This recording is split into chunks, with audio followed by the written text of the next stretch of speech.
Park Technical College. We have some folks come and talk to us about AI. Their presentation is called Embracing AI in Education, Education Harnessing Potential, Navigating Challenges. And first, I want to introduce Deanna Faraday. Oh, yay, you. Yeah. Yay. All right, Deanna Faraday, English faculty from Clover Park Technical College. Remember, you got a job. Oh, Dun, dun, dun, dun, dun, dun, dun, dun, dun. That's the starting point, right? And next we have Ronald Letko, Curriculum and Instructional Design. Dun, dun, dun, dun, dun. Hey! Woo! And last but not least, my friend, my favorite, I'm just joking. Jeff Gady.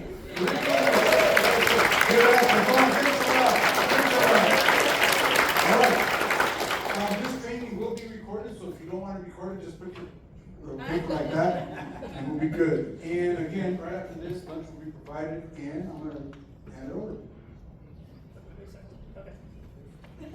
I'm the favorite. Okay, so I'm pretty loud, so it's often hard for me to tell if the mic's working, but you guys in the back, you can hear my awesomeness? Excellent.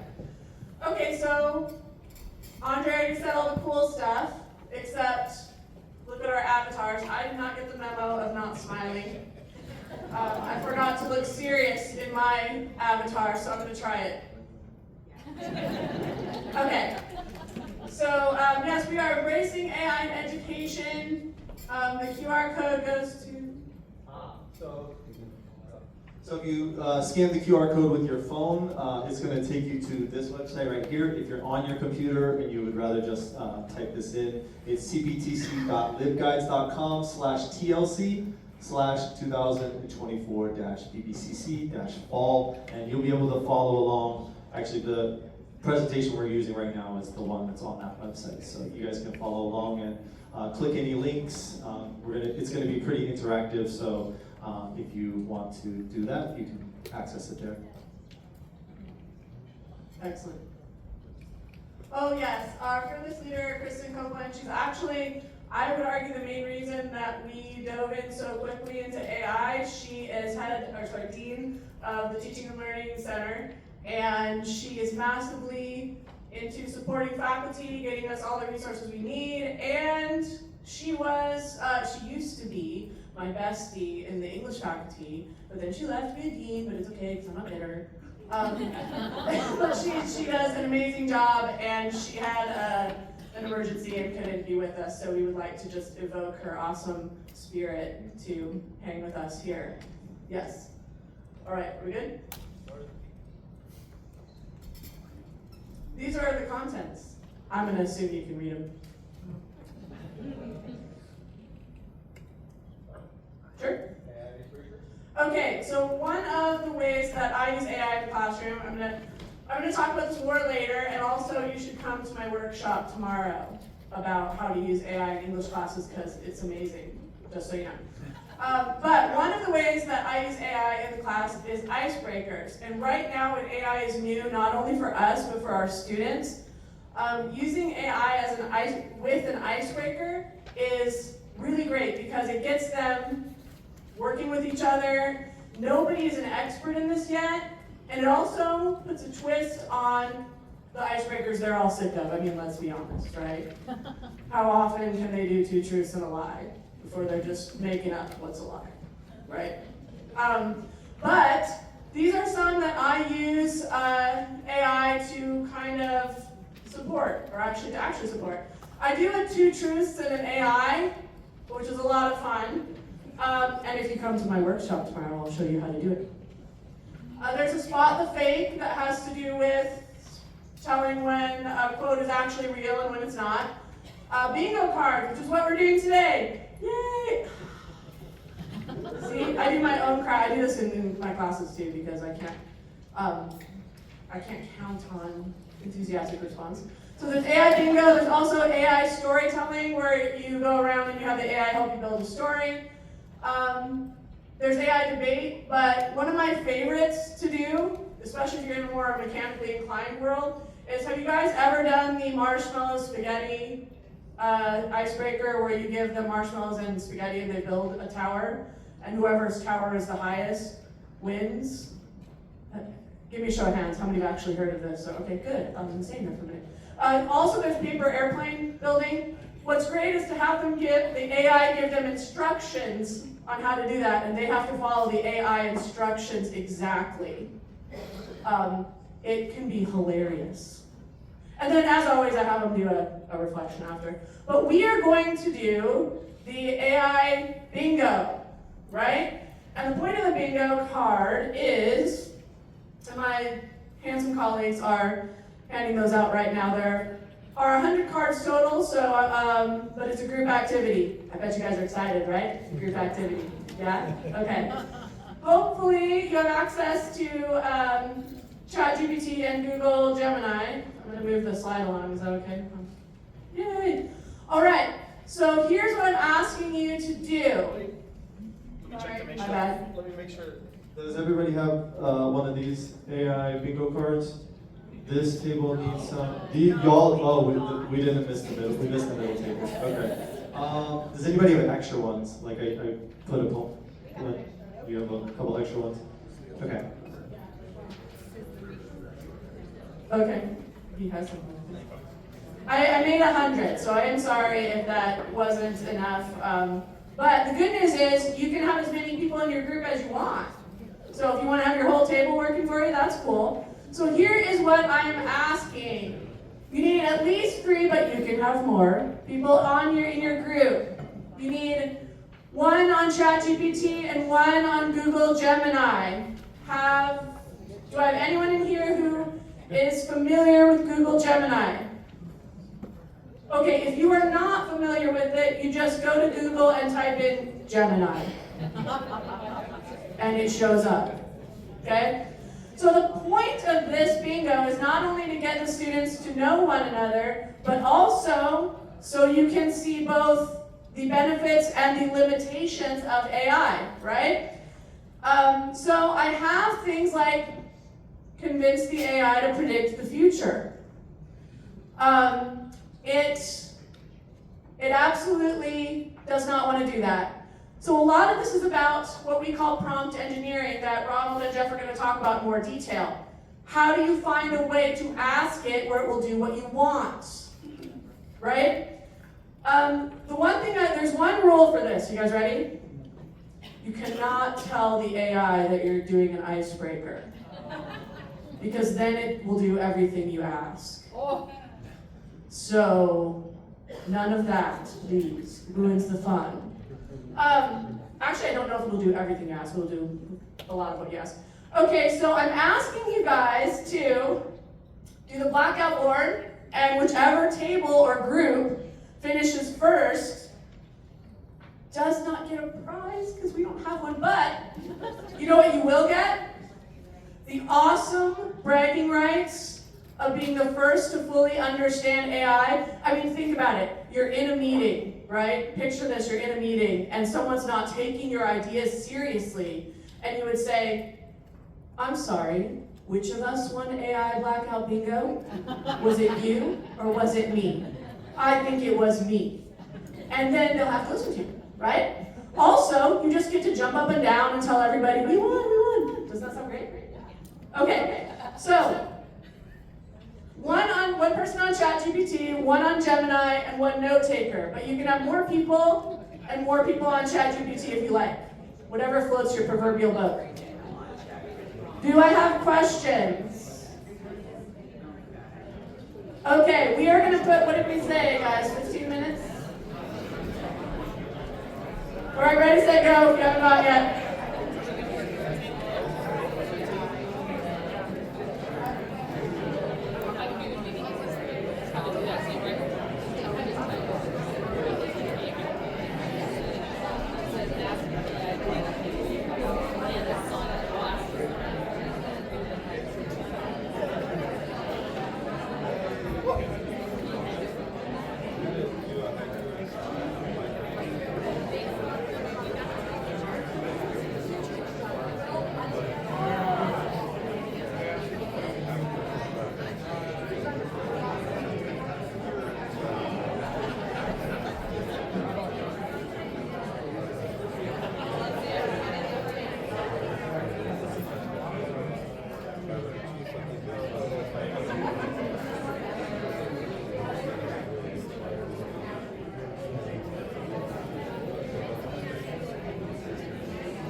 Mic 1 2 1 2.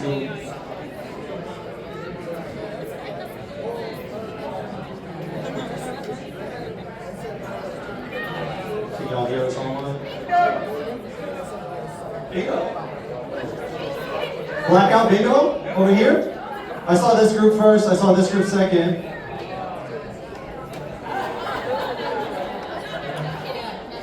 Can y'all hear us? Oh, okay. I'm getting yeps in the chat. All right. First of all, I did forget this piece of advice, so I will excuse you because you couldn't read my mind. I mean, I think you should work on that, but you couldn't read my mind. I only use the free versions of these in my classes because in our community, the small amount that the paid versions cost are still a barrier for our students. So I work with free versions because they work with free versions. I'm going to tell you that there are a lot of great things the paid versions can do, but because I don't want to make my students pay for it, I do that. All right, you guys got a blackout? Yeah? You got a blackout? I'm going to go back and forth. Okay, so, and you'll have to share bragging rights. I'm sorry. I hope you're not in the same meeting. Okay. That should be fun. I think actually what should happen now is you should leave notes on their office. We were first. And then they will leave a note on your office. No, we were first. Let's keep that going. Or we could just do a fight to the death. Yeah, or do that. Okay, that went dark. Okay. All right, so, what's your guys' team name? I know, but you don't want me to give you a team name. Yeah. Oh, okay. Sorry, guys. Their team name is We Are First. So, okay. So tell me, We Are First. How did you convince the AI to predict the future? Oh, they asked about the weather tomorrow. Clever. Not what I was thinking at all, but clever. How did anyone else get the AI to predict the future? Yes. I wanted to place a bet on Super Bowl. Oh, you asked to place a bet on? Giving two best teams, Kansas City and San Francisco. Whoop, whoop. Excellent. How did you do it? We asked the guys who will take over the planet in the future. Oh, what did it say? We'll see. Okay, so I'm going to tell you that one of the ways you can get it to predict the future is if you say, according to recent data, what will happen with X? Or following the certain trends, what will happen with X? If you just ask it to predict, it will say no. Okay. Ronald, can you put the timer back up there? Because Deanna can talk a lot, and I want to make sure that we're not going over. Okay, cool. All right, so how did you get it to plagiarize? Asked it to make examples for students on how to avoid plagiarism, and then just kept making them more and more sophisticated until it was pretty good. Nice, did you guys get that? Examples for students. I actually ran that particular question through the AI because here's my deep dark secret. I am an English teacher who is not a natural speller, and thus I always doubt my spelling. And so I put it into the AI to double check my spelling, and it said, it's correct. But this is a completely unethical thing to do. And you should not be asking me to plagiarize. And it lectured me. It lectured me.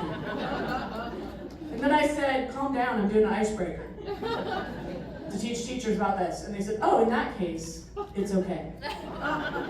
Okay, anyone else plagiarizing? How'd you get to plagiarize? Oh, you guys need team name.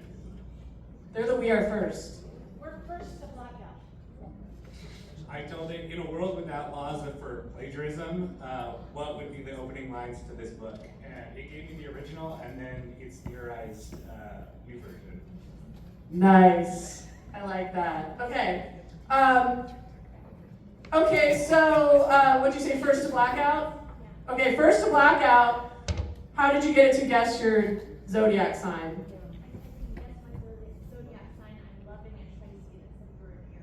Wow. It's always wrong with mine. It depresses me. Nice. Okay. Did anyone else have any trouble with that one? Here's a trick, if you guys are paying attention. Have Google Gemini guess your zodiac sign. Could have doubled for get it to ask something about yourself. Because a lot of times, unlike first to blackout, a lot of times it takes a while. Okay. We're going back over to We Are First. What game did you play? Oh, he played chess with it? Because it's really bad at chess. Oh, that's nice. Alright, that's cool. What about first to blackout? What did you guys?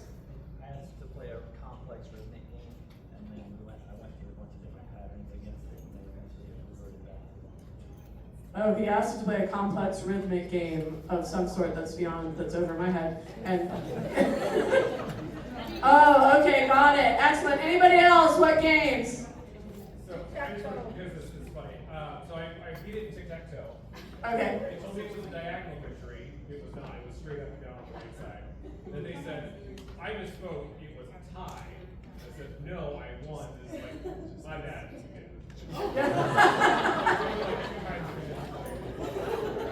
Okay, so tic-tac-toe is one of the best things to play with it, although for me, it kept giving an X, its own X, instead of my O.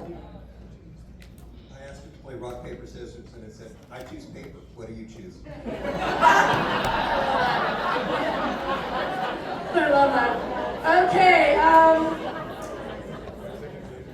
how many of you were able to get the AI to refuse to do something? All right, I'm gonna go up here, even though you guys are awesome. What did you guys get it to refuse to? I forgot to put the PG-13 warning on this, so I'm gonna ask you that. Is it? How are we doing with that?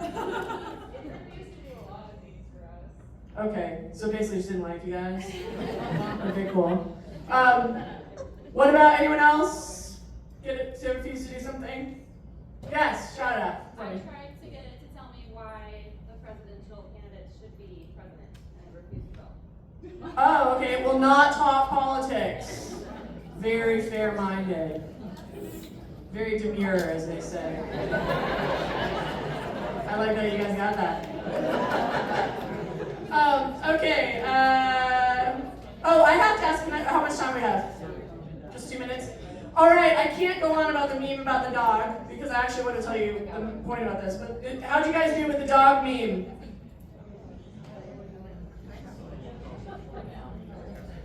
Did anybody actually get it to draw you one? Or just describe the dog meme? We got a photo of one over here. But no writing on it, right? No. Yeah. Okay, so I have this really funny picture of a dog with a potato in its cone, and that's what it said was the dog meat, but I didn't bring it today. Okay, so here's the point. It was a lot of fun, and now I love that there's now an inter-school Big Bend rivalry going on. But the reason this is a great icebreaker is you give this to people and your students in a group of 3 or 4. Also, you can make these squares into things that have to do with your discipline, if you want. I did like fun things, and you can do a mix, right? They get hands-on with the AI, they get to know each other, the classroom becomes more of a community a lot faster, it's not the same old icebreaker, and anybody who's never used an AI, here's their opportunity, and it seems a lot less scary. Right? And they're gonna be in a classroom right now full of about half and half is what I've found. Students who've used it, students who've never looked at it. So that is why I believe this is a really fun one. Obviously, we kind of rushed it, and I only have 3 and 3. You can create a bingo card with more if you want. Also, you can have it take the whole class, you can have it take half the class. You guys are all smart people. You can figure it out, right? I find it a lot of fun. Obviously, you guys have fun? Okay, and now there's a rivalry. And the rest of you have to pick sides. And then we'll ask the AI to give us the betting odds. You know, predict who actually won. Right? Okay, and just to reiterate, tomorrow morning at 8:30, which is early, I know, I'm sorry. My workshop will show you a couple more icebreakers for funsies. And deep learning, for funsies and deep learning. Sorry, my timer's gonna go off. I'm gonna look really great on the recording on my phone here. But pretty soon, like, the theme song of NCIS is gonna go off. And you guys are gonna be like, oh my god, how old are you? So what's NCIS? What's wrong with that? We're going on, we're moving on. Okay, so this is why AI. How many of you are asking that question? Why bother with AI? All right, that's fewer than I thought. Okay. Okay, right. So here's you guys have done these fun things before, right? What words come to mind when you think of AI? The Terminator. Skynet. So what we can do here, if you've ever done Mentimeter, you just need to go to menti.com, if you see up at the top, and then you can put in that code. You can try to scan the QR code, but this is doing a weird transition thing, so I don't know if it's going to show up, if it's going to work. Can anybody get that QR code to work? You got to work it? It works. It works. All right, great. So you're going to get this. It's going to ask you just any words that you think of when you think of AI, and then if it works correctly, then I'll be able to see them. We'll be able to all see them together on the screen. So let me get that up. There we go. All right, so that was fast. All right, so I feel kind of like we're at the auction. All right, we've got cheating in the lead, plagiarism in second place, robots, future, helpful, sci-fi, iRobot, robots, dangerous, efficiency, fear and anxiety. I want to get some of the edge ones here. The Matrix, revolution, help. Oh, help just got really big once I said it. Tool so small. Okay, tools get bigger. Environmental impact. Please don't use it. Look at that. All right, so.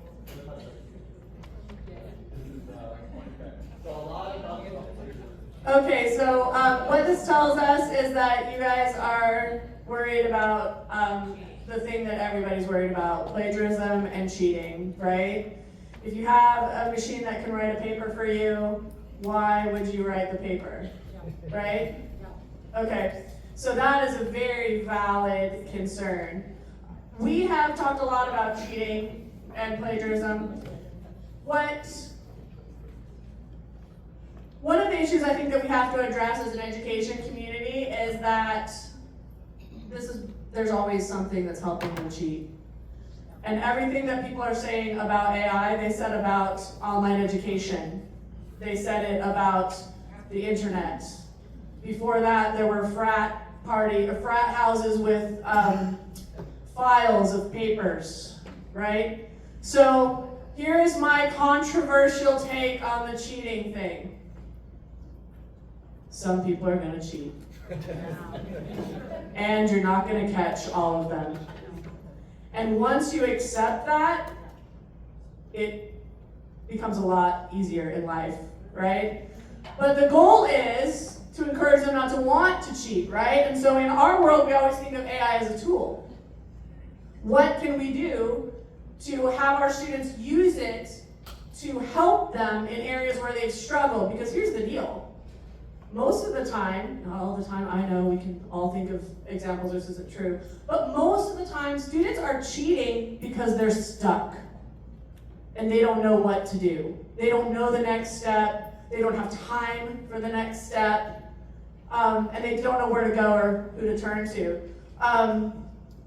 If we show them this is how you can use AI to help you learn, to help you figure this out for yourself, and it can be your online tutor, your online guide, rather than something to do your paper for you. Or, okay, I'm speaking in English talk, but in your head, whatever you teach, just kind of like replace it with math or science-y things, if you like. Okay? Sciencey things. Yeah, and my colleagues are very tired of me telling this story, but I'm going to tell it anyway. I have a daughter who's in college. She's an incredibly smart person who requires a very, very good math teacher to do well. Here's the shocker. She doesn't always get a very, very good math teacher. So this summer she was taking statistics online. Her university said don't use AI at all. Well, I'm her mom, so I said, here's what you do. Use it as a tutor. Tell the AI to be a tutor for you. And it changed everything for her. And she is a person who when she was little, she told on herself. She doesn't cheat. But she said, be my math tutor. Tell me what this example problem has to do with the problem they're asking me to do. I don't see it. And the AI, and this is a person, she's gonna really hate this, so if you ever see her on the street, just pretend you don't know. She's a person who's an A student who sometimes ends up with C's in math. And working with the AI got her to a B+. She was ecstatic. So I think we always talk about a good place to start is not think of policing the AI for cheating, but showing them how it can help their thinking. How can it help them move forward? How can it help them be their best advocate or be an advocate for them for doing well, right? Okay, I probably talked too much. Moving on. Because. Okay, here's some numbers. One of the key things that is my soapbox is that I believe it is irresponsible at this point not to teach your students AI, or for educators not to teach AI. Because when this group of students goes to get a job, they're going to be asked, what is your experience with AI? And I understand a lot of people want to race to be like, oh, well, not my career because I'm going to do this, or not if they're doing this because it's going to be everywhere. And these are, I'm going to let Ronald talk about this more. I just see numbers. All right, so we're putting this one up here because we want to let y'all know that if you haven't heard, they're asking about AI in the job interviews, and we're we're educating students to go out into the workforce, and if we're not preparing them with the necessary skills, if you could see here, 76% of people say they need AI skills to remain competitive in the job market. This is Work Trend Index annual report from Microsoft and LinkedIn. If you're on the computer, you can click on it and you can go and look at all the other data that they have on that website there. But yeah, y'all can see the pie charts up here. 66% of leaders would not hire someone without AI skills. So if your students are going to, if you decided to ban it in your class, and all the other classes that your students are taking, they ban the use, they're going to have to say no to the question, have you ever used AI? How would you use AI to solve this problem? And so those are some interesting stats that have changed. This is 2024, so you can only imagine that from last year it's probably grown a lot.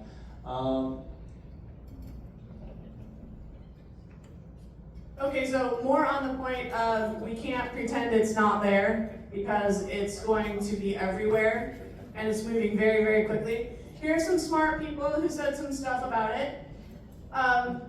Bill Gates, didn't he say that it was like, I'm gonna mess this quote up. He said he thinks it's the most impactful, right? Most impactful technology, and that's something coming from him, right? And Saul Khan is saying the most successful students are going to be the ones who know how to use this. And banning your students from using it is, first of all, it's a Band-Aid situation because it's not going to last very long. But also it massively underprepares them for the world they're going into, which is not the world we went into. So I think we all need to be comfortable with that concept. If I had more time, I'd tell you a funny story about when I went to school and stuff, but we don't have enough time, so. Imagine a funny story that I told you. There you go. Okay. Until tomorrow, I will tell the funny stories tomorrow. Yes, so I'm also going to let Ronald talk about this because I don't want to mess it up. See? You share. So there's UNESCO was very interested in these tools because of their development goals. They believe that they can use AI to further those processes along. They're using AI in climate change projects and that kind of thing. So they thought that they should put together an AI competency framework for students and for teachers to help give them the guidance to navigate the problems and challenges of AI, as well as the promises of AI. And so these came out just 2 months ago. 2 weeks ago. And so we highly recommend that as a good starting point for looking at AI. Okay. Oh wait, I'm gonna stop for a second. Go for it. For those of you who didn't want to know that you didn't know what UNESCO stood for, it's United Nations Education, Scientific, and Cultural Organization. All right, so I want to talk a little bit about why we got involved in this. And one of the things that happened was we found that at Clover Park Technical College, we had faculty who were deeply involved in this, mechatronics, and a lot of our digital design faculty. And then people who were coming to the Teaching and Learning Center to talk about how do we AI-proof our assignments, what do we do to stop this thing? And so we had the two camps, so we had to take a really close look at it. And so what we did was we really investigated, worked with tools, and we gave 2 workshops to our faculty. And we felt that our faculty needed training. But as we did this, we realized that this was a really fastly moving train. Anything that you thought about it 6 months ago has changed. And so the TLC, the Teaching and Learning Center, we needed more training. And so that's when we went to a conference in Florida. And it was, I think it really hit all of us pretty hard. And Gianna, just tell them just what happened to you after you left that conference. Okay, so 2023 at the AI Teaching and Learning Conference, I'm often the TLC's +1 faculty mascot. So I went along and I I was actually kind of burned out of teaching, really. I was considering, like, what else am I good at? And I went to this conference, and with no expectations at all. I was there in 2 sessions, and I was like, this is gonna change everything. And I need to change everything. So this conference was in September, the first week of our courses, actually. I was doing a hybrid course. I had already put up most of my assignments. Very first day of that conference, I went back to the hotel, I took them all down, and I started from scratch. And included AI all through the course. Because it was that impactful to me. And it revitalized my teaching, honestly made me a better teacher. It's made my students better critical thinkers. I know that goes against the grain, we're gonna talk about that. But it has made everything I do more relevant. Not that I didn't think it was relevant before, I'm not saying that. But it really has helped my students a lot to get used to that technology, and I think brought classes like English into the spotlight of saying, this is how these are important too. And if you teach English, you know what I mean. You're always fighting for why people should care a lot about your English class, right? Right? Just make me feel bad, wave. Make me feel good, wave. You know what I mean, right? Okay. Okay, and so from there, we went ahead and we have for 2 years we've been running an OER Faculty Institute. And one of the things that we were finding with that was that's open education resources and open textbooks. And one of the things that we were finding was that we needed things like quiz banks and ancillary materials for open education resources. And so that's one of the things that we were using AI for. And then we decided that because there was this coming deep connection between OER and AI, and we had a lot of people working on OER projects, not only on our campus, but kind of throughout the state, who would come to this OER Institute that we put online. These institutes are free, no cost, and they're virtual. And we had some pretty good attendance. I think it was somewhere around 120 for the OER Faculty Institutes. And I think it tripled maybe. We had like 400 people for 400 people for the first AI Institute, and we're going to be doing this next year as well. And a special shout out to Veronica Guadarrama, Rory Peterson, and Donnie L. Ernest. Are they in here? Anybody in here? Yeah, give them a round of applause. They went. They found out about it. I don't know how they found out about it. They went. So thank you for coming. Okay.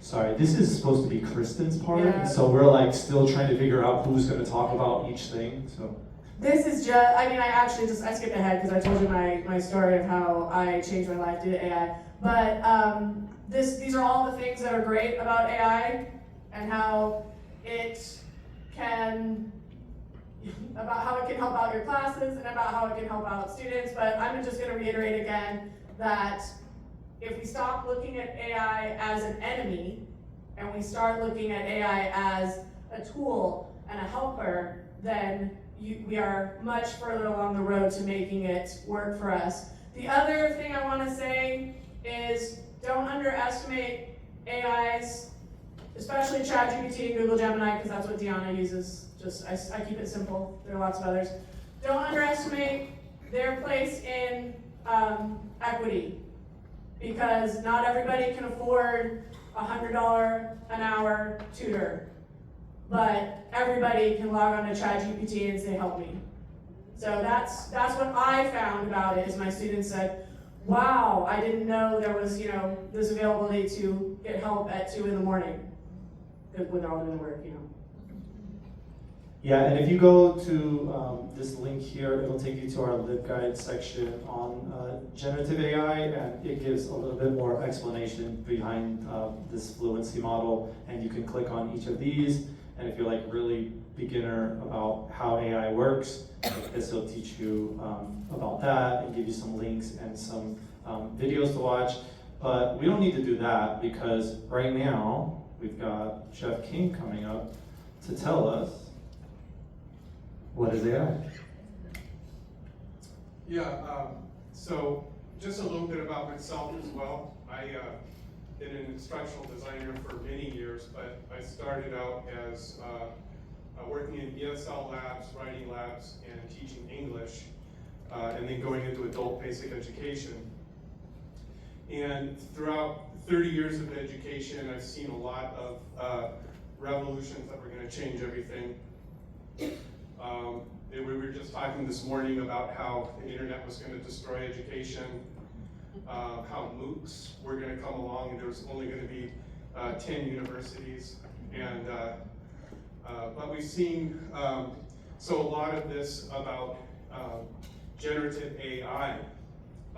My take on all of this has not always been positive, but what I do know is that educators and education have to hold the center of this discussion at our table and not leave it up to corporations or government entities swayed by corporations. So that will be enough of the politics, but part of the problem with AI, a lot of the problems come out, they come out of the misconceptions of what AI actually is and what AI actually does. I like to talk about it being a process autocomplete machine and not a thinking machine or an answer machine. As soon as you go there trying to treat it like Google or Wikipedia, that's where people get into trouble. But what AI is, it's not anything new. It's in the field of artificial intelligence and machine learning. And then as we moved into neural networks, people were able to get generative AI to do things like create images, text, and music based on patterns and structures, not based on anything it might be thinking because it doesn't think, or anything that it wants because it doesn't really want anything. It's algorithms. Is it move along? So Chat GPT is one of those generative AI, and GPT is Generative Pre-trained Transformer. It's a language model developed by OpenAI that has creativity to generate original text as if it were written by a person, so it mimics. It's trained with a vast amount of text from books, articles, and websites, and more. And that's pretty scary to me because there's a lot of junk out there on the internet. But it has an architecture that helps it understand the connections between words, context, and even emotions. So that's Chat GPT. So as I said, generative AI is not new. It's been in search engines, autocomplete, data processes, and modeling. And if you want to see the scope of the tools, I recommend the AI Tools Directory. One of the things I like about the AI Tools Directory is you can do things like you can filter for free and open source. And that's something that I'm pretty passionate about.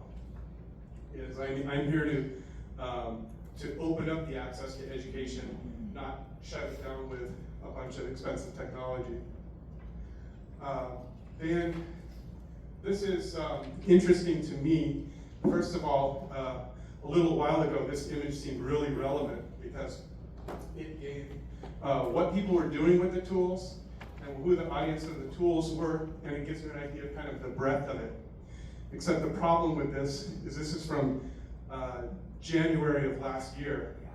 If I tried to make the same graphic today, you wouldn't be able to read it because there's so many tools out there. But this is a starting point just to see how the ed tech world kind of responded to it. So some of the promises of AI, I think you've heard. And as somebody who's been involved in adult basic education, I find some of these very valuable, like anybody, faculty, staff, students can benefit from things like personalized learning, where a student is able to do things like summarize a document. And that's when I first started in the workforce. That would happen to me is I would find a great article for my boss, and then he'd say, great, turn that into a bullet point executive summary and present it at the next meeting. I don't want to read it. It can help accelerate exploration, creativity, and spark curiosity. Suggest new ways and ideas of thinking. Explain processes. This is where we're going to keep talking about prompt engineering, but learning how to get it to explain a process to you is where some real valuable learning can take place, as well as developing problem-solving skills. Asking generative AI questions like, what do I need to know to solve this problem, is a very useful tool. Sorting and managing data. Ronald and I don't have a lot of time to run some of the events that we've run. And occasionally I'll be working on something and Ronald will say, you're not doing that, are you? Because AI should be doing that. And that was like getting names and email addresses sorted out together in the right column so we could upload it to another program. And so that's very helpful. Writing tasks, letters, copying, outlining, and just getting started, right? Sometimes that's the biggest break of all. And I'll ask Chat GPT, I said, I'm writing a letter to this particular audience for this particular purpose. And when I look at the product, I thought, well, this is terrible. It should say this, this, and this. And it's me being able to sort out what really needs to be there is very helpful and it's a real time saver. Also, the tools are getting more sophisticated for things like content creation, video and images. For student uses, again, personalized learning. If somebody is English is their second language, being able to give me a version of this that's at ESL level 6 or some similar thing. Generating ideas for brainstorming, learning how to brainstorm with these tools is very powerful. Get a further explanation of a topic, improving the writing. Also for students getting instant feedback. We're at a technical college. Most of our students have full-time jobs. They also are in classes that are sometimes 5 hours long. And when are they going to get a time to go to the writing lab for other work? And they can go home and work with a tutor. Summarizing information in articles, practicing language skills in a safe environment. Sometimes trying to figure out why certain syntax, when you say something in English to Americans that they don't understand, there's places like Chat GPT is explain this sentence construction and how I can improve it. And so just generally understanding things better. Like a tutor. Yeah, like a tutor. Thank you. Okay, so I hope you're picking up that the real power of generative AI is in what prompt engineering is, how you structure a question.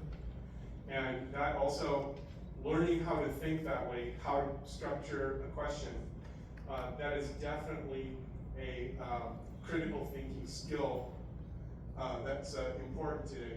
And then I'm only going to touch lightly on GPT creation, which is how to put information into Chat GPT. That is one of the features of a paid account for that. Our department has a department account, and we do that as well. Go ahead. Okay. So here's we have the Student Guide to Artificial Intelligence from Elon University, and 5 guidelines for a good prompt.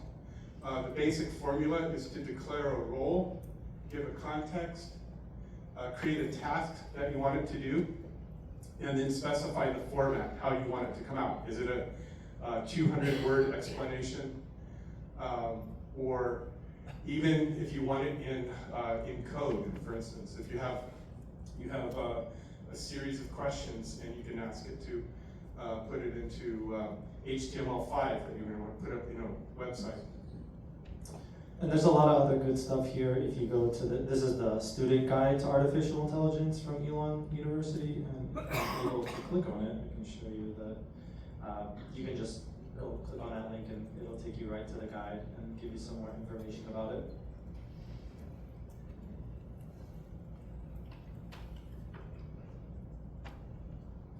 Okay, so GPT creation I think is important, and I think it's going to be where the real power of the open source tools, the open source versions of these are coming along, because you can do things like put in, you're creating a library inside Chat GPT and asking it to focus on that information for the output that follows. So for instance, we were thinking about spending money on Respondus to be able to convert quizzes that could be uploaded into Canvas.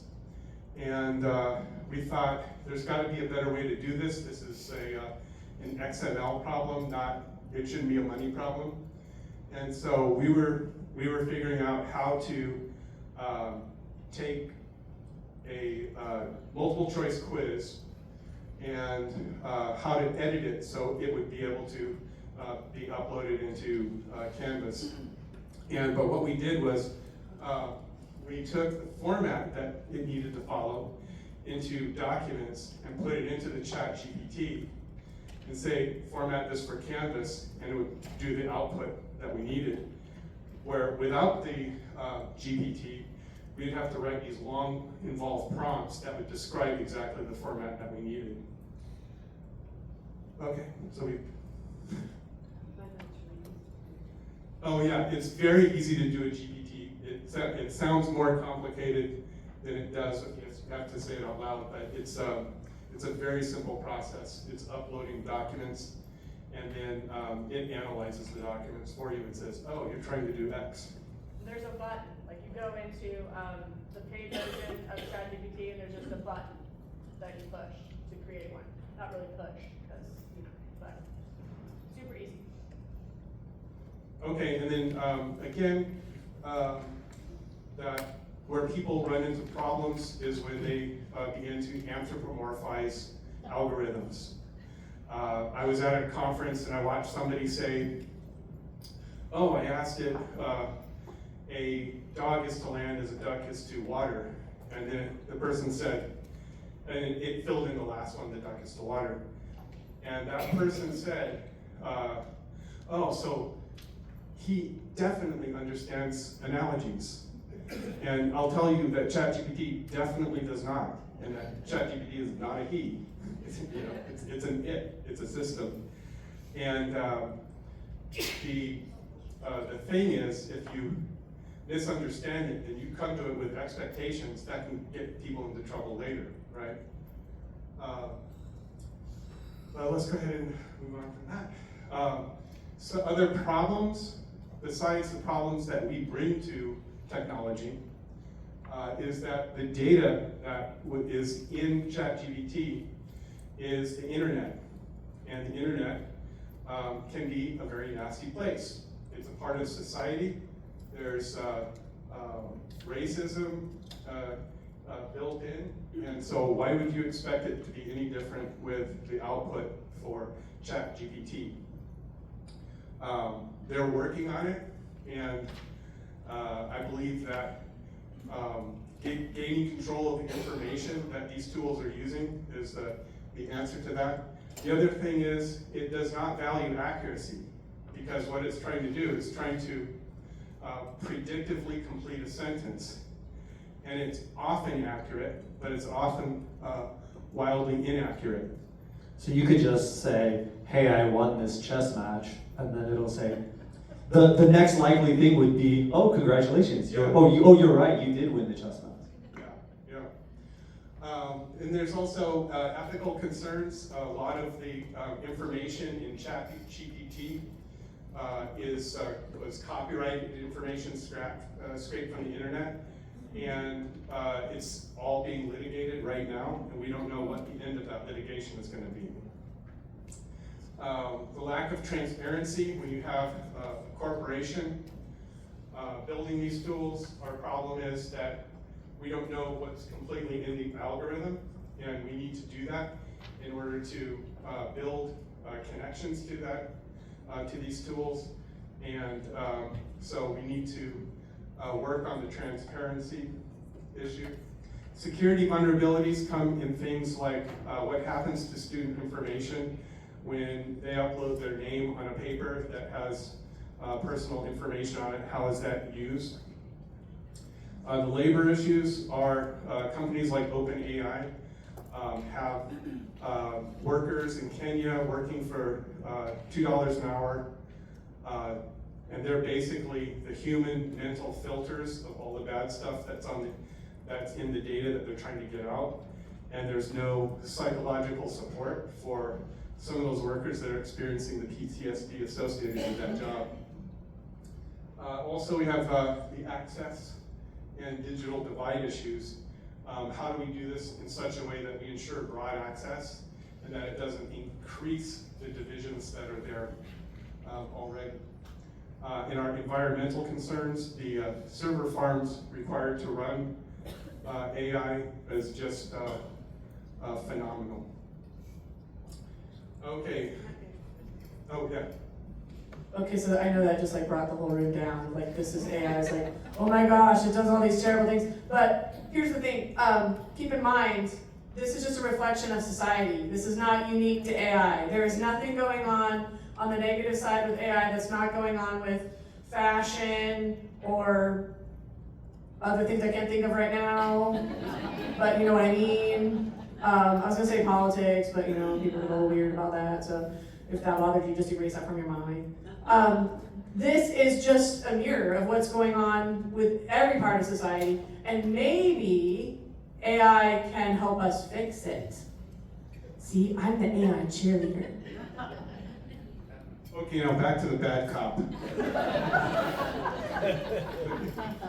So then I have a link to terms of service here that are very interesting. There's clauses in it about the similarity of content, which says it's going to give you a unique answer, but it may be exactly the same as something copyrighted, and that's on you if you use it. It also outlines how they use the content that's input. Our school account says that input from Clover Park Community College is not used for training. That's a new thing that they put in there. There's a way to opt out so that your input isn't used for their training, but it's complex. And they're also, in the terms of service, aren't guaranteeing accuracy. So take a look at the terms of service on this, because I think it's instructive about education technology as a whole. Okay, so despite those issues, I believe that there is ways to solve, mitigate, and address some of this. And some of them is to support open source projects such as Alpaca, support the efforts of the US and UNESCO that regulate privacy. There's a lot of initiatives coming out on that. Be an advocate for student privacy and care. Check out those frameworks we talked about with UNESCO, because I believe that that framework is a solid foundation for handling this in an appropriate way. And then also communicate your concerns, your hopes, and your needs, and participate. So the AI Institute that we put together isn't the only institute, isn't the only conference, but it's important that education takes the center of these conversations around AI. All right, and I'm up here for the last section, how we embrace AI. So I'm gonna give you all a little bit of an outline of what we did at Clover Park Technical College. with creating the AI task force. I'll talk a little bit about the AI course that we created, and then we'll do some practical applications at the end, so we'll have you in there trying it out. So a little bit about our task force. So I think we maybe formed our task force after we came back from the 2023 Teach and Learn with AI conference that we mentioned earlier. And it's something that we got inspiration from that conference, and hopefully, do y'all have an AI task force here by any chance? Does anybody know anything about that? I think this is the first time it's been mentioned on campus. Well, this is a good chance if you're interested in this topic of generative AI, and whether you're against it or for it. I think our AI task force has 11 people in it, and we have a couple of faculty that are refusing to use it. We've got a head of IT that's like really making sure the security is all good to go. And so we meet every 2 weeks. It's voluntary. We meet virtually. And our focus, our focus kind of shifts. Our first focus, we wanted to get the thoughts of our faculty. And so we sent out a survey, and we're going to do kind of like a mock survey here with y'all. And then we wanted to make an AI policy. That was kind of our main goal for a while, because it takes a while for the policy to go through. It took a while for us to get the right wording, and then it took a while for us to get the steps. And I think that we're like in the last steps. It's like they need to make sure it's all good with the people at the top, but it's gone through faculty senate, student senate, and all that kind of stuff. And then we used the AI task force to talk about the stuff that we were including in the AI course, which I'll talk about in a little bit. So here's our policy and procedures that will be on the Clover Park website pretty soon. I'm not going to read it to you. If you go to this link here at the bottom, it's in the syllabus section, because there's also some stuff about AI and what to include in your syllabus.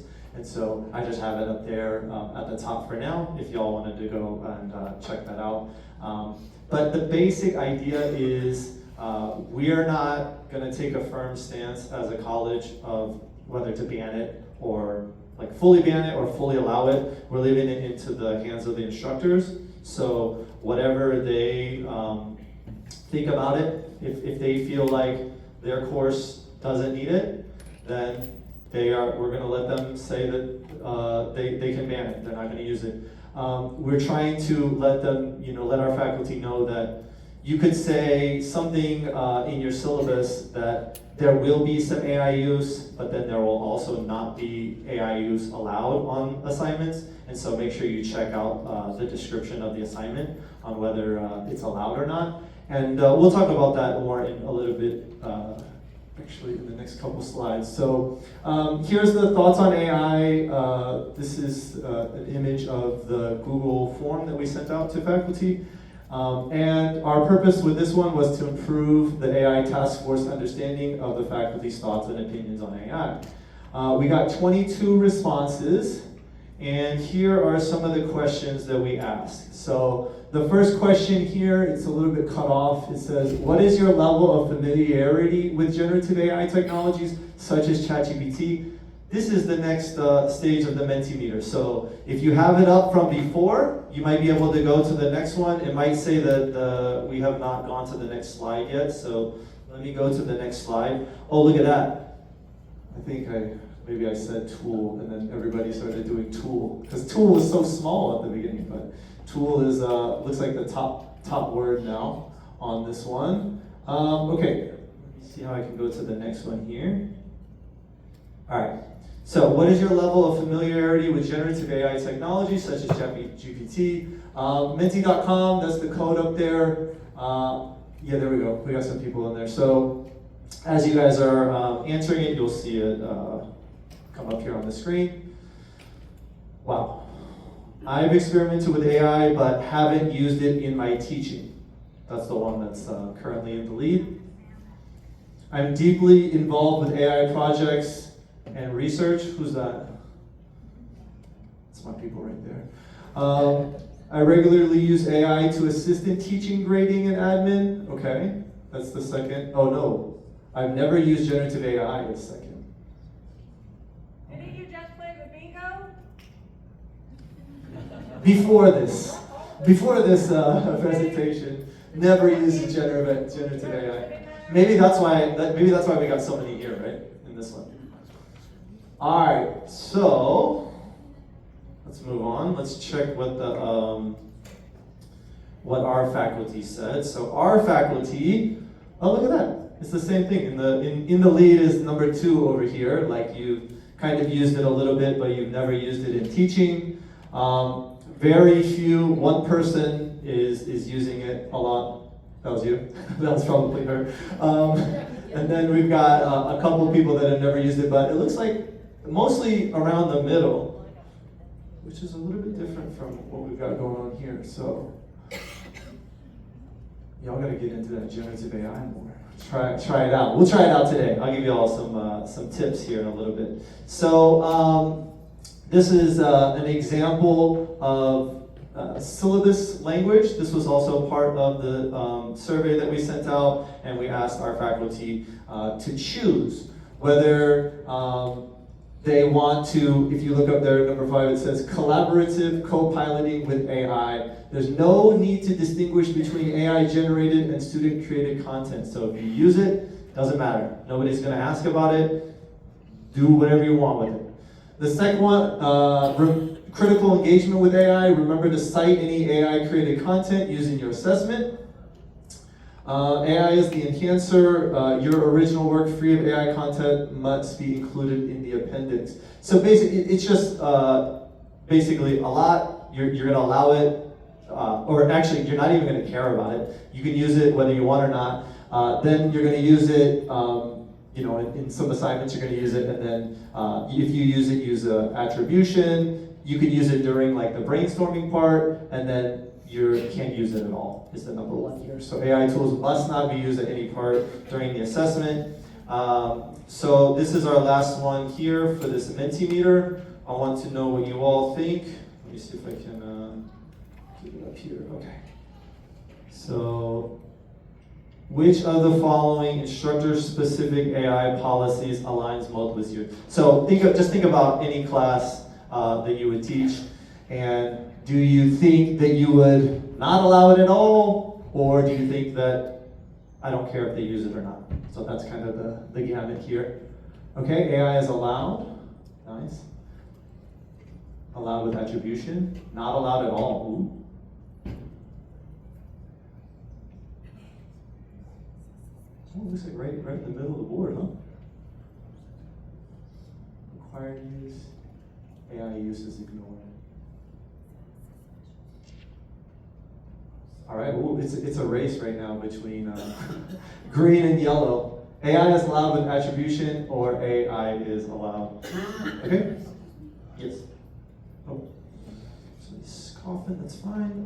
Next, so this is what our faculty data looks like.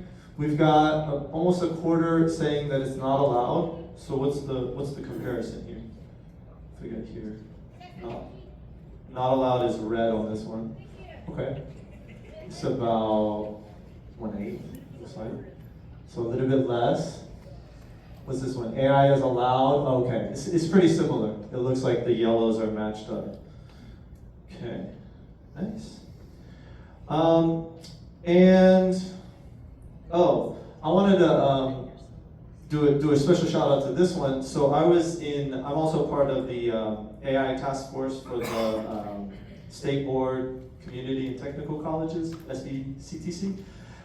They got a group where it's like 1 or 2 people from all the different colleges around Washington. And somebody put something up there called the AI Use Compliance and Conduct Protocol that they were working on. I think it was from Seattle colleges. And if y'all are, I know at the beginning y'all said you were worried about students cheating. What happens if you don't say anything about AI in your syllabus, or you don't say anything about AI in your assignment, and then you get back an assignment where it's like clearly they use Chat GPT? Has anybody had that situation yet? Has anybody run into that problem? Okay, a couple people. maybe they've submitted something and you didn't even know that it was Chat GPT or not. So there are instances though where it's like pretty clear, and this document goes through how to kind of proactively set it up, like including something about it in the syllabus, having a classroom discussion about it at the beginning, letting them know, hey, I know that there's generative AI out there, and this is how we're gonna be using it in this class, right? So instead of sticking your head in the sand and just ignoring and hoping that they don't use it, we're taking the more proactive approach to try to prevent it up top. And there's also some good stuff in here about like if you do suspect, like what's the next step after that. And it was really, I don't want to talk about it too much, but something around the idea of, okay, you got a paper which looks like it's been created with Chat GPT, asking the student their process for creating that paper. What did you do? Why did you say these different things? And so that leaves the door open. If you say, what is your process? You're not accusing them of using it like, oh, this kind of looks like Chat GPT. That's a little bit more accusatory, but if you want to say, how did you do this? Then they might say, oh, well, I used Chat GPT. And then you could say, well, that's maybe not the best way to complete this, assignment. Here are some other options. So I'm going to move on now to talk about our course. This is the Generative AI in Higher Education course. It's in the Commons. Do y'all use Canvas? This Canvas? Okay, cool. So if you're in Canvas on your computers right now, and you click on the left-hand side, there'll be a Commons button. And if you click on that, and then you type in Generative AI in Higher Education, this course will come up. You can download it, import it into one of your courses, just import the whole thing, and then just use it as like a reference for you. And I believe at this college, there's somebody that's working on one right now. So this one, maybe if you just want to kind of like look at it and poke around, but I think there's something coming down the pipeline for y'all that's very similar to this, where it's going to go over how to use the tools. And You're not making any sense. oh my God, this is just going to go. Okay, sorry. Well, I'm glad the sound works. So one of the things that we start off with in that course, well, first of all, we start off kind of like how we did in this presentation, where we're talking about how AI is, kind of changing everything in this world. One of the greatest shifts of all time in humankind. But then we also talk about the ethical implications, kind of like what my partner Jeff here mentioned. But then we get straight into prompt engineering. And so, has anybody ever seen this video? Okay. This is the video that I like to play when I talk about prompt engineering, because I think it gets to the essence of writing with clarity.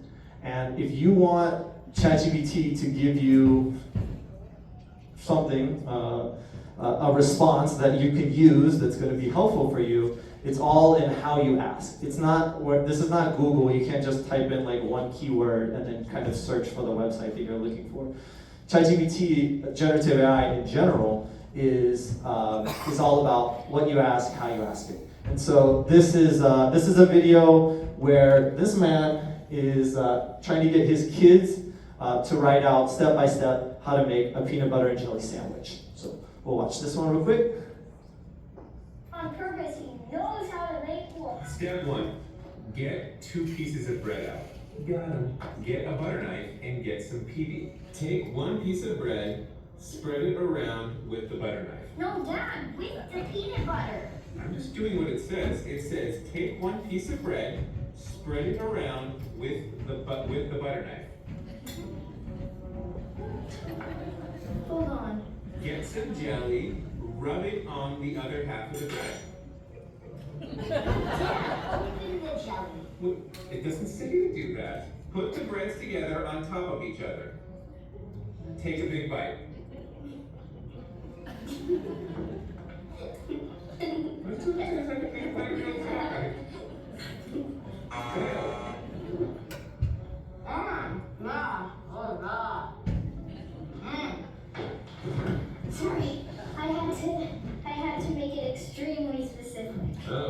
I'm starving. Take 2 pieces of white bread out of the bag. Take the lid off the jar of peanut butter. Get a butter knife and stick it inside of the peanut butter jar. With the knife, scoop a bit of peanut butter out of That means like a lot. A bit means a lot. I'm horrible. Spread your scoop of peanut butter onto one of the pieces of bread with a knife. Alright? There we go. Doing better than before though. Open the jelly jar. Squeeze it onto the other piece of bread.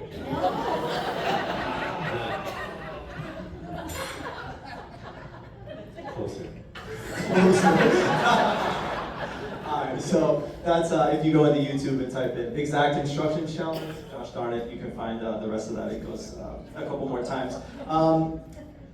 That's the visual that I'm trying to let y'all know. So here's an example of some effective prompting for educators. And this one here, if you scan the QR code or go to this website here, AI for Education, lots of good resources there. But look here, if you see, create a lesson plan about multiplying fractions for 5th graders, okay? Normally, you don't have any experience, that's what you're gonna do. That's, okay, this is what I want. A better prompt would be, act as an expert mathematician and teacher skilled in designing engaging learning experiences for upper elementary students. Do you see the difference here? What did Jeff say earlier? What do you need to do first when you're putting in a prompt? Give it a role. So the role here, expert mathematician and teacher.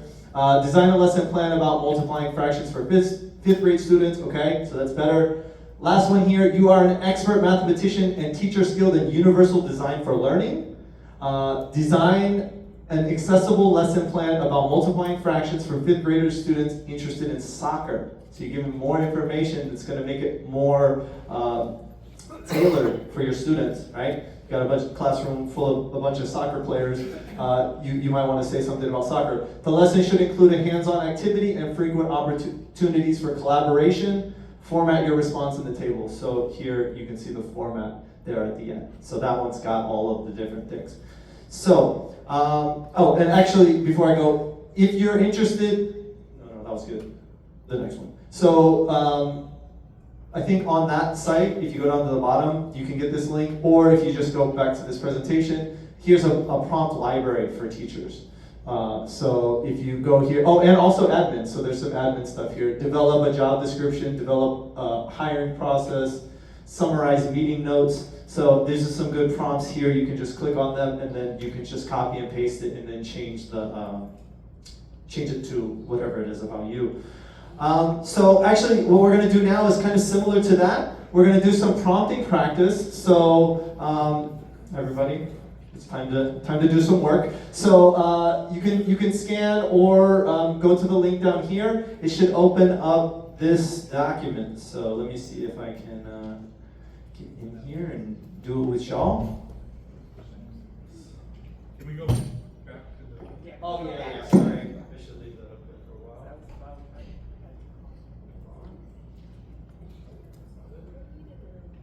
There you go. So I'll leave this up here for a second.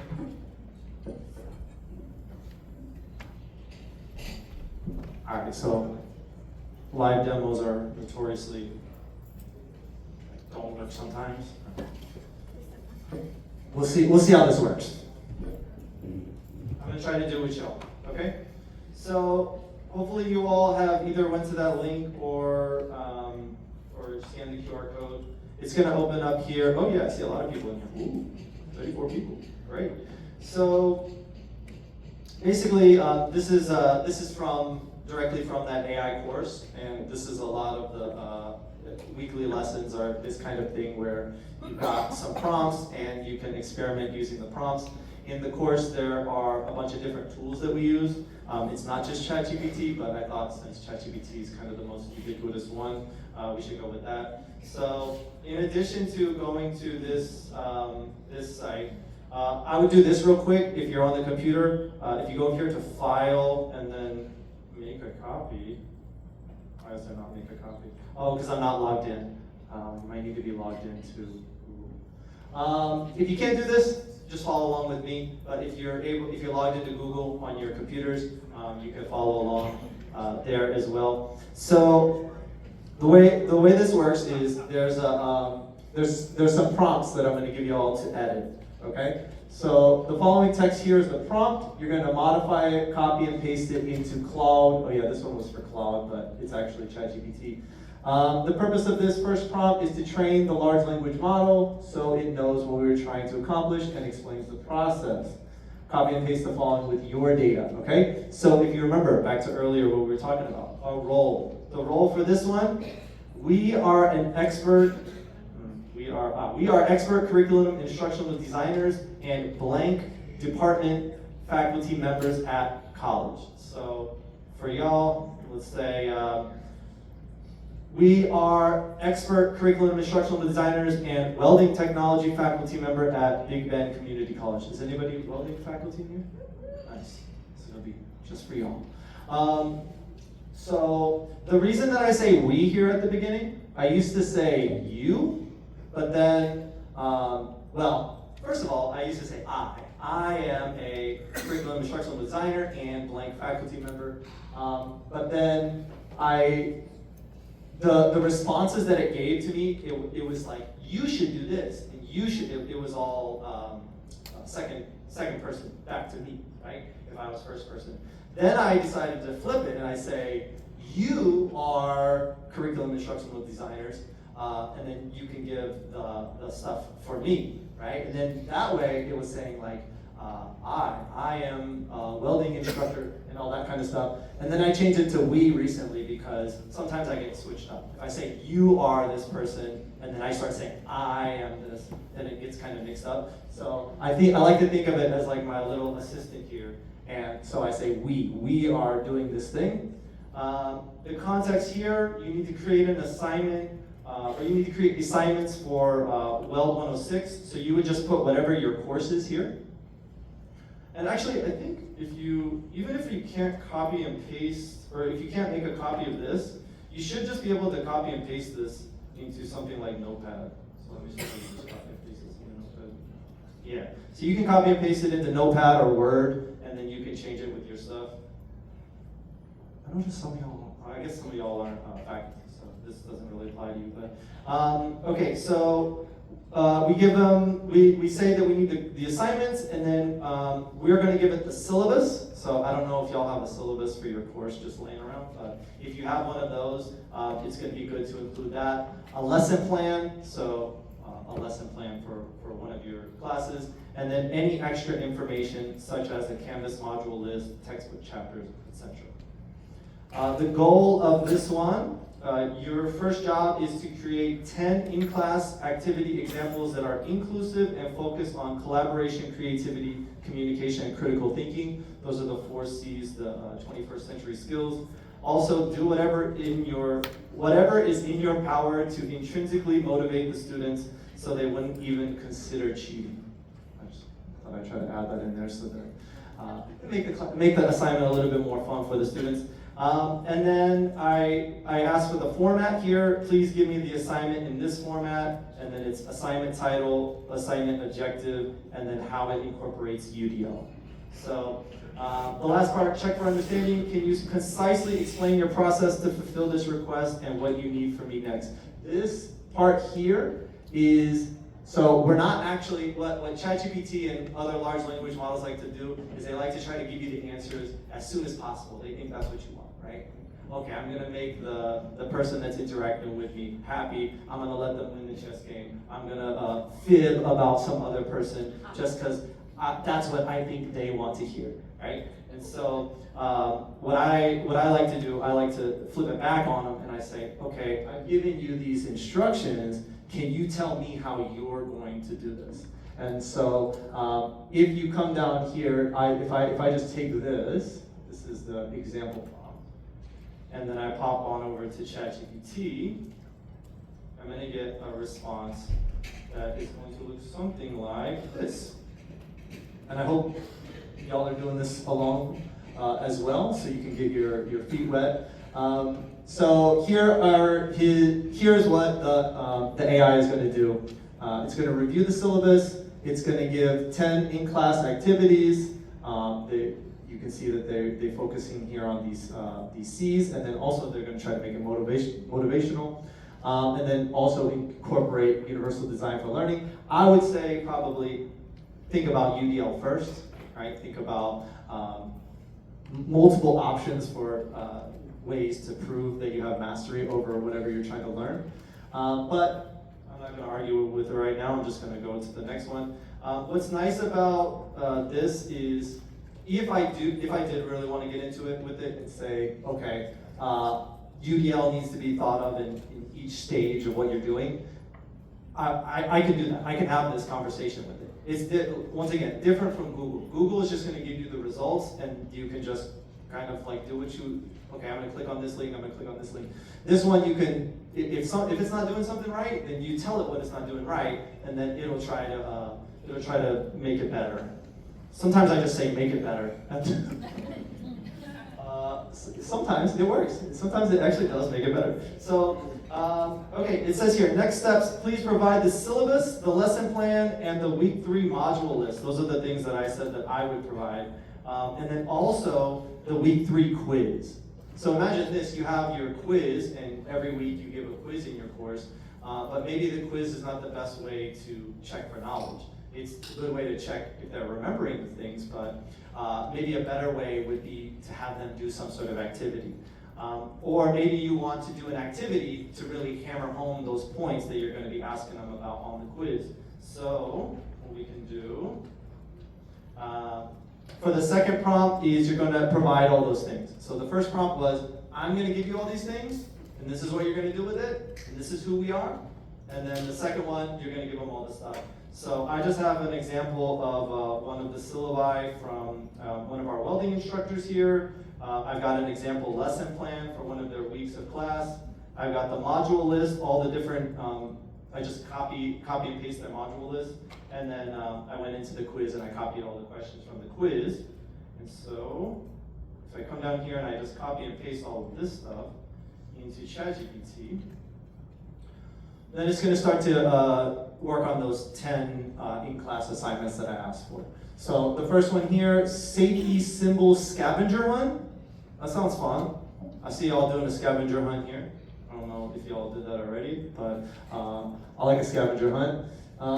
Students will be able to identify and explain the purpose of various welding safety symbols, use the blueprints by the end of class. And then I asked it to tell me how it incorporates these things, and it explains how it incorporates those things. So now, as an experienced teacher, I can go through this list and say, no, I don't have time for this. I don't think this is very helpful. I'm going to ignore that one. Role-playing safety scenarios. Oh, I like role-playing. Let's do that one. And so I could say something like, if I go down here to the third prompt, I like option 2. Please expand on this and include a purpose, like why to do the assignment, step-by-step instructions, and an example submission. So that the students know exactly what they need to be doing. So I'm just going to copy and paste this over here.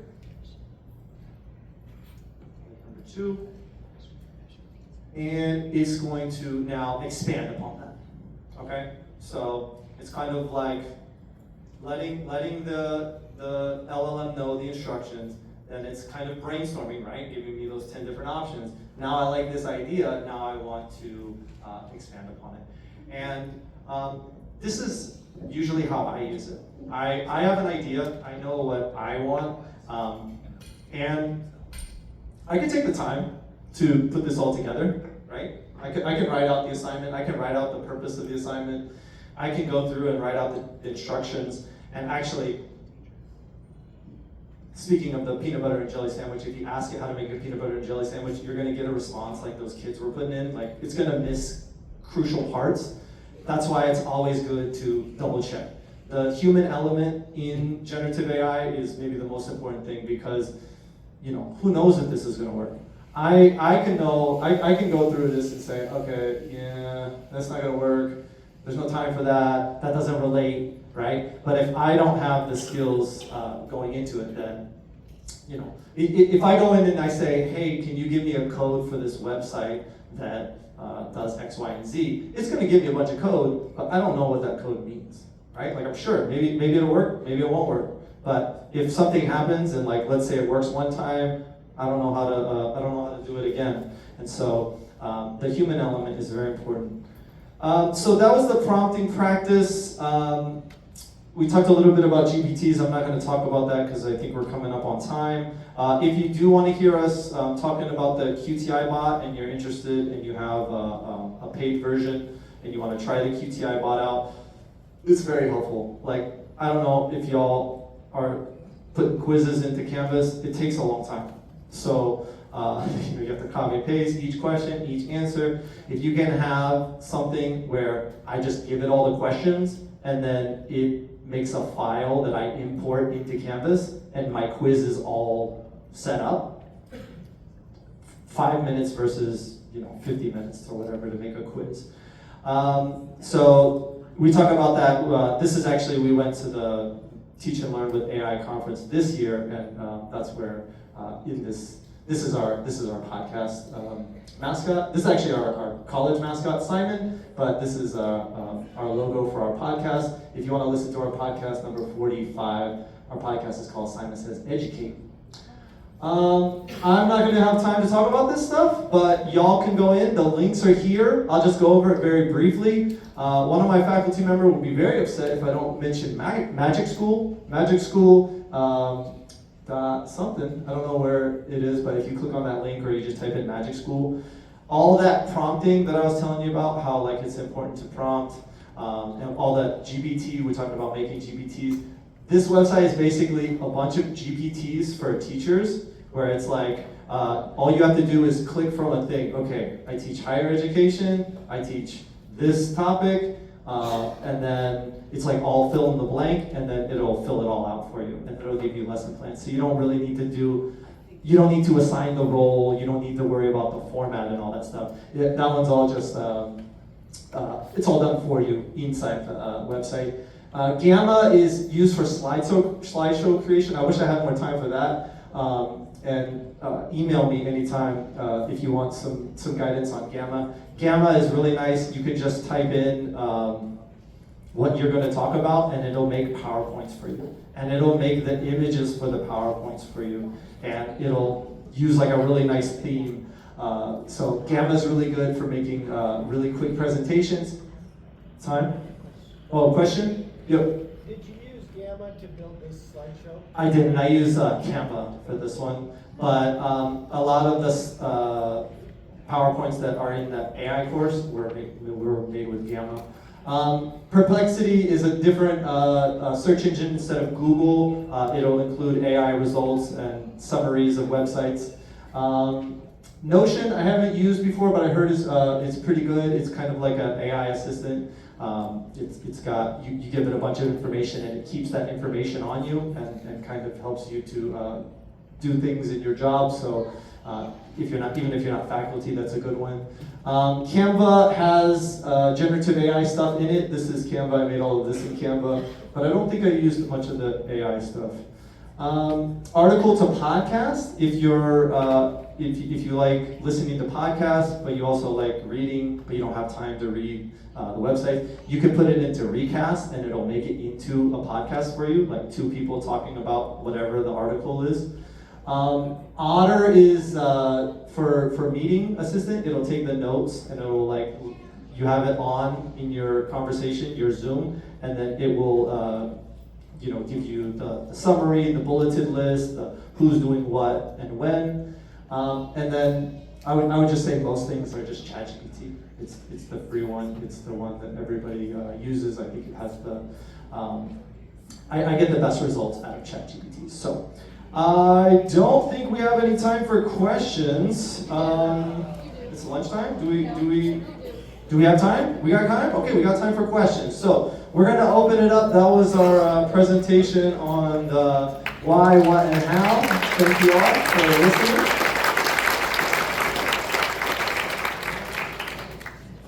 I think, do you want me to run? I can run. I can run for you. Here, I'll run for you. Yeah. Oh, okay. Runners out there. Okay. All right. I'll walk. Anybody got some questions? We should have said it. What do you? Where you at? RIC, well, wherever he goes, that's where the questions are going. I don't know, thoughts on it. Okay, it was, I really like the story of your daughter using the Chat GPT to tutor in mathematics. But you left out the most important part. Where are they taking the exams? Because my question is, during COVID, we were all asked to put everything online. I teach a symbolic logic class. I get students, they're not using Chat GPT to tutor them. They're using Chat GPT to take questions out of my logic class and get the proof done for them and then putting it back into my logic class. So where was she taking these exams? It was an online class, because it was over the summer, it was an online class. I'm gonna tell you this, I will say that the complete quote from my daughter would be, "This is a fabulous resource for people who wanna learn how to do this. But I think someone less honest than me might cheat with it." So I do think that is an issue. Yeah, no, I'm gonna be honest about that. Yeah, that's always a problem. I'm gonna say though, for me, from my own personal perspective, I don't think the worry of the cheating is enough for me to ban it, because it's such great help for those who really want to learn. And I've always been of the opinion that cheaters get caught along the way, right? I don't know. But yes, if it's online or hybrid, you have that problem. There are ways to keep that from happening, but I just personally, we're kind of against the policing model. But she was right on board with you. She was like, yeah, someone less honest than me might use this to cheat, Mom. Well, that's why I told you about it, because I knew you wouldn't. So this question is actually directed at our own technology department, and the question is that the new student checkout laptops being, with the new student checkout laptops, if having Windows 11 on them, is Copilot going to be natively accessible to the students on that checkout laptop?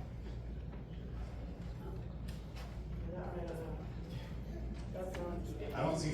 We have Copilot. I think do the students have Copilot for us? But I don't know about you guys. Sorry. I don't know what your college's integration with Microsoft is. Do y'all use Microsoft Outlook for your email addresses? When I log into, or when I use the Bing browser, not Chrome or Firefox, if I use Bing, then it's got Copilot automatically embedded. Yeah, go ahead. So Windows 11 has Copilot at the bottom right-hand corner of the screen, and the new student laptops are coming out with Windows 11 on them. Has that been disabled, or is? No. Okay, so our student checkout laptops will have AI right there as a clickable button on the taskbar. Did y'all hear that? All of your students are going to have very easy access to AI, and even easier than Chat GPT. It's going to be built into the system. They will be afraid of it, though. I mean, this is what I've found from teaching it in class. A surprising number of students are still afraid of using an AI. So if you want them to know about the Copilot that's there, take a day or half a day and say, this is how this can help you.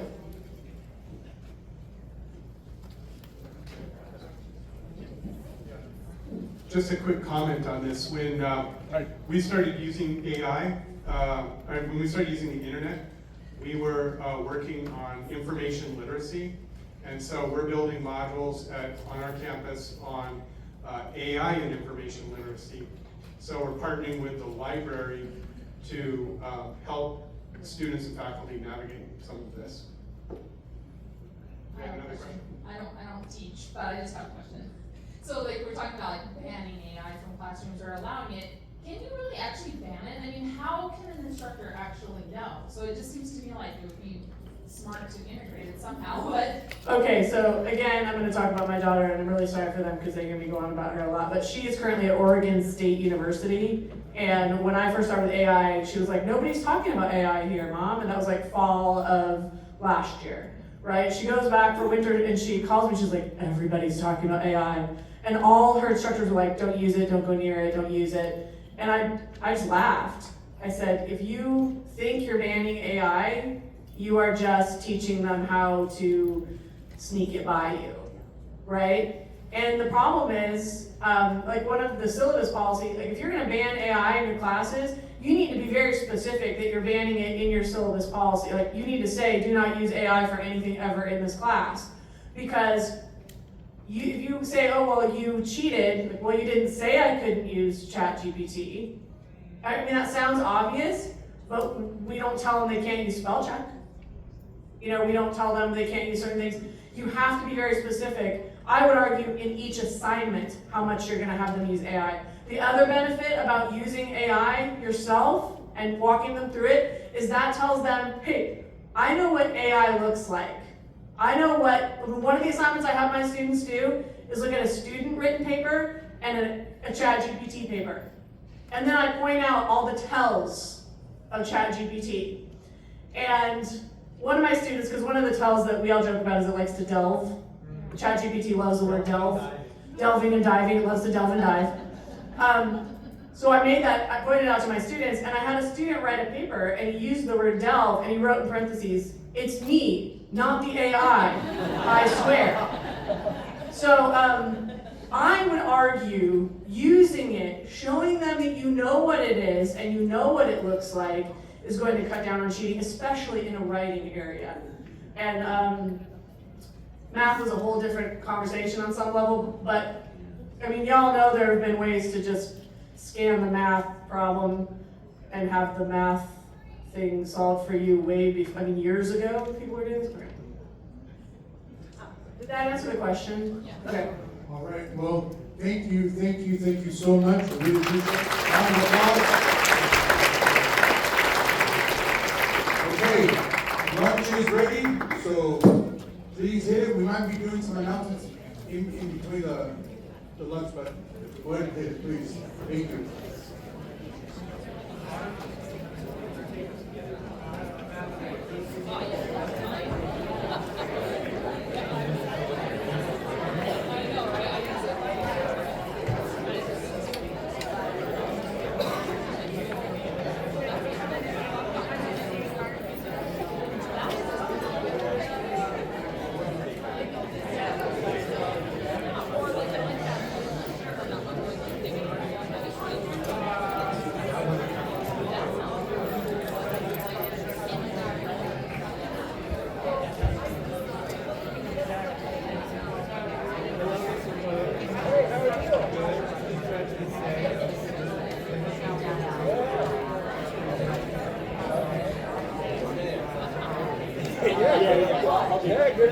I need your information.